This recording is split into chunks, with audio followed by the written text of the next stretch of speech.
Vamos à aula 1 do nosso módulo 7. Vamos falar de equilíbrio econômico-financeiro. O equilíbrio é o que permite a segurança no caos. É o que permite que, apesar de toda a mutabilidade que temos nesses contratos, eles são sustentáveis, porque eu tenho mecanismos para preservar esse equilíbrio econômico-financeiro da avença. Direito ao equilíbrio econômico-financeiro, não custa lembrar, tem uma matriz constitucional. O artigo 37, inciso 21 da nossa Constituição, impõe ao poder público o dever de preservar as condições efetivas da proposta. Isso aqui é o grande contraponto que a gente tem do regime de contratos públicos em relação às prerrogativas que a administração possui. Então, o poder concedente também possui várias prerrogativas nos contratos de PPP, de um lado, mas de outro ele também tem que necessariamente guardar ao equilíbrio econômico-financeiro do contrato, né? E isso vai acontecer de diversas formas e por diversas causas. A gente vai explorar um pouquinho mais esse assunto aqui na aula de hoje.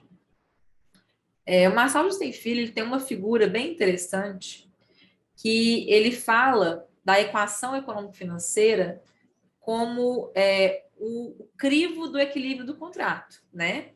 Ela é intangível porque, uma vez que ela foi aperfeiçoada, ela não pode ser violada. Ela que mantém esse ponto de equilíbrio do contrato.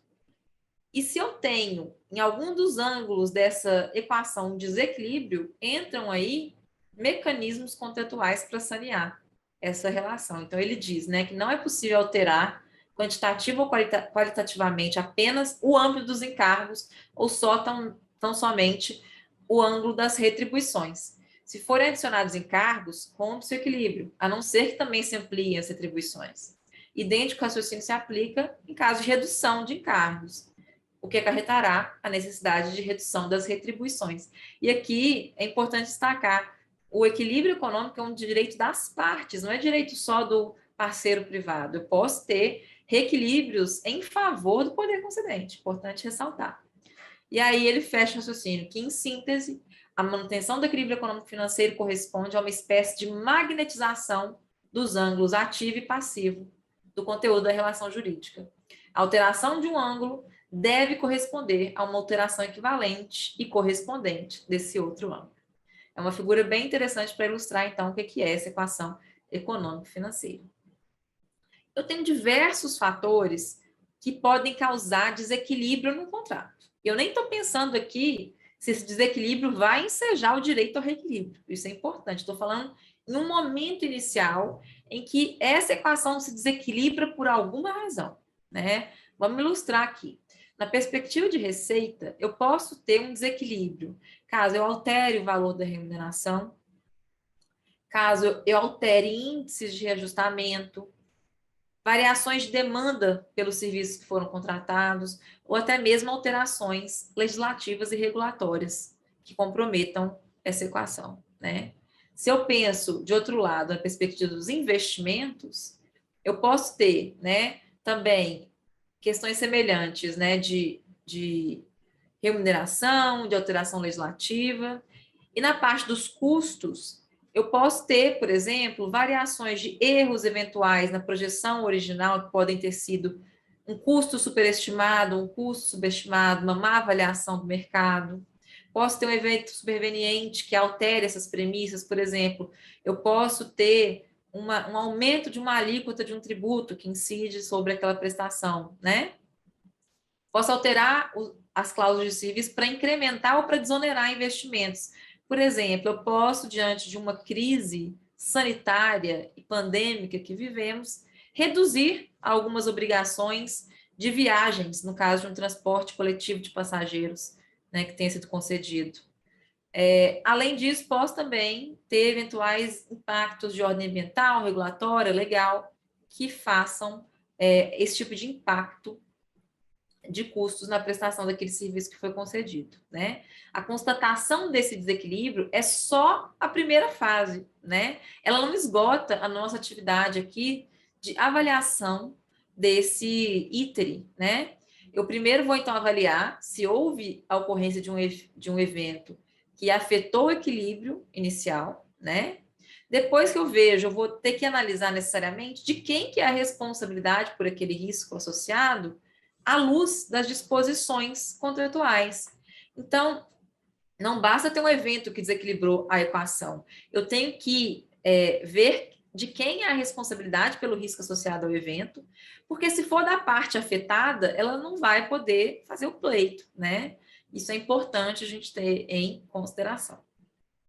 Em terceiro lugar, eu vou avaliar o impacto efetivo desse evento e vou tomar como parâmetro desse impacto os critérios de apuração de equilíbrio que o próprio contrato trouxe.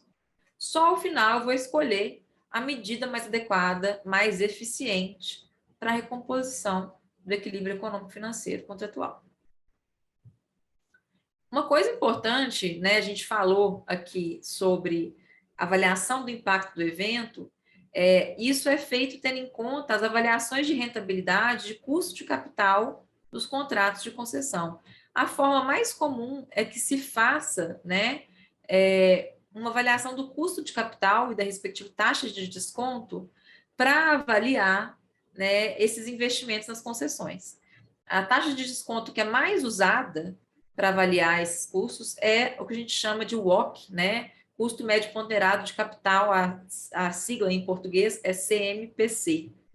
E esse cálculo, normalmente, ele considera pelo menos 3 variáveis principais, que é o custo do capital próprio, né? A pele no jogo do que o concessionário coloca para jogo, o custo da dívida, né? Ou aquele custo que a concessionária terá com capital de terceiros que ela vai amealhar para fazer frente à concessão, e a estruturação de capital que foi adotado, ou alavancagem.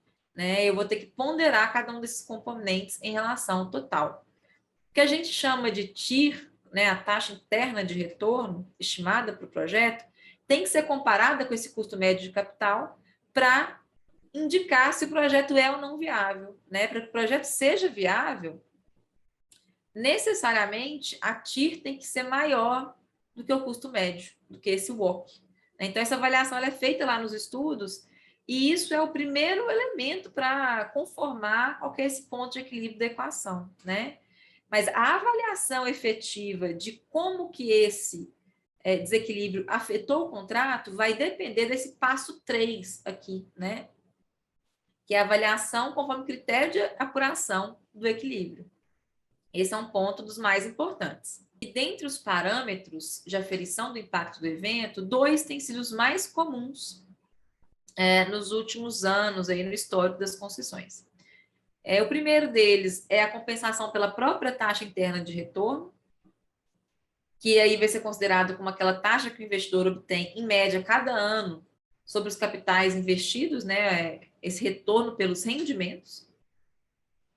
E aqui, essa taxa é tida como uma taxa de desconto que iguala o valor atual líquido dos fluxos de caixa do projeto, né? Eles vão igualar esses fluxos de caixa do projeto a zero. Esse que é considerado a compensação. Né? E com a aplicação da TIR ao valor presente, a fim de obter esse resultado zero, eu vou aferir a rentabilidade do projeto. Se essa rentabilidade inicial da proposta for distinta dessa rentabilidade da TIR aferida após o reequilíbrio, eu vou então estar autorizada a fazer esse reequilíbrio contratual. Com o passar do tempo, esse mecanismo começou a ser criticado em alguns casos, considerando a sua referência à própria proposta do privado, e começou-se a pensar em outros métodos, né? Um desses métodos é o fluxo de caixa marginal, pensado para novos investimentos, ou seja, investimentos que não estavam contemplados na proposta original. Então, a gente tem essa possibilidade. O contrato ele pode adotar um desses 2 métodos ou adotar os 2, a depender da ocasião. Isso vai ter que ser justificado também em cada modelagem. Então, passando a segundo método de aferição, parâmetro de aferição do impacto, a gente tem um fluxo de caixa marginal, que é um método em que o poder concedente vai prefixar a taxa de retorno específica, caso haja um reequilíbrio no futuro, né, que diga respeito às questões contratualmente autorizadas. Então, a gente tem dois mecanismos, né? A TIR da proposta, ou mecanismo do fluxo de caixa marginal, que vai segregar o evento que desequilibrou e dar um tratamento específico para ele, são, então, os parâmetros de aferição mais comuns. É importante, então, averiguar qual que é o parâmetro que o contrato implementou, né? E, por vezes, a gente vê a necessidade até de aditar os contratos para que eles possam prever parâmetros mais adequados para situações imprevistas, né? Então, a mutabilidade dos contratos pode, inclusive, se houver anuência, né, de todas as partes, contemplar, inclusive, os parâmetros para o reequilíbrio. Quanto a mecanismos, a gente tem uma diversidade de mecanismos possíveis, né? Eu posso fazer uma revisão geral de valores, da fórmula de cálculo da contraprestação, do prazo da concessão, posso aumentar ou reduzir encargos, posso indenizar, né? O pagamento pela indenização é uma possibilidade, posso combinar mais de uma das formas, ou eventualmente até deixar que no futuro as partes pactuem uma forma específica, um mecanismo específico para esse reequilíbrio.